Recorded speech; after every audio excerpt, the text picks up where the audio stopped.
Okay, I was thinking about closing more and more the right to speak in Israel.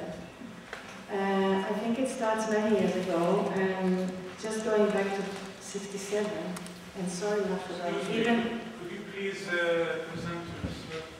I'm Mikhal Gelbart from New Profile, a movement for demilitarization and civilization of the Israeli society. Okay, so I won't go even further back, though it is even further back.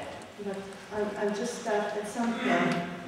67 with the occupation, where human rights were started being violated on a very organized way, or not giving any human rights, certainly not equal rights.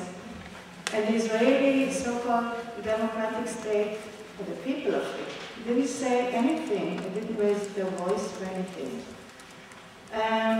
So things can, we get used to it, kind of. And then later on, especially with the Intifada, the Israeli Palestinians are more and more silenced, and they should be more and more careful what they're saying, what they're doing. It can be stopped much easier and so on. And still the Israeli public doesn't say anything, so that could also, you could go, the government could get away with it. Nobody would say anything.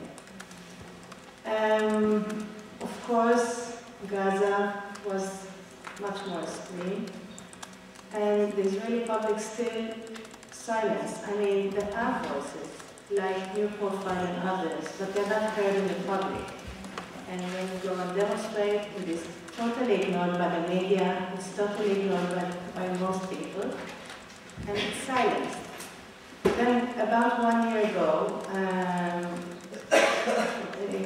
about 11 of our members were taken into custody at the same morning, most of them same morning and some of them within the next week.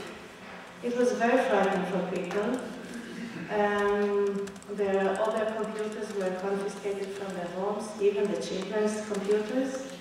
And there was an investigation, and like criminals. Of course, nobody in the public would say anything. The matter was that there's another organization, a super militaristic organization called Forum for Equality for the Burden. I don't know if anybody has heard about that organization. They want everybody to serve in the army. Everybody. You have heard, I think this morning, that between 50 and 60% of the 18-year-old people don't go to the army. They wanted everybody to be there. The army cannot handle so many people. Nevertheless, we do support and give information to all people that choose not to go to the army, for one reason or another, not only COs. They claim this organization claimed us to call out for it, and that is illegal by Israeli law. So 11 of our members were taken to custody, but I must say it wasn't just an ordinary day. It was the morning of Memorial Day, the day for all the soldiers that died over the years. We have 62 years, we have had at least 12 wars going on. It's still not changing. So we were also trying to be silenced down. It didn't work, but still nobody would say anything in the public. So now they went the next stage where they stopped at a certain time people from Yesh Gvul, which is much more mainstream organization than we are. Nobody said anything. It is very clear that it's going more and more extreme. It will go to Meretz. I don't know if any of you have heard of Meretz. Is a kind of left party, also rather mainstream. They also try to be silenced. Of course, the Arabic Knesset members, that would be kind of, nobody would say anything. That's not news, but it's going more and more also into the Jewish society.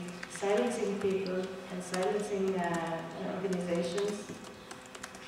Well, they won't silence the moral issue, and people would be active all along, I think. But trying to silence is a very, it's ongoing, more and more. Thank you for listening.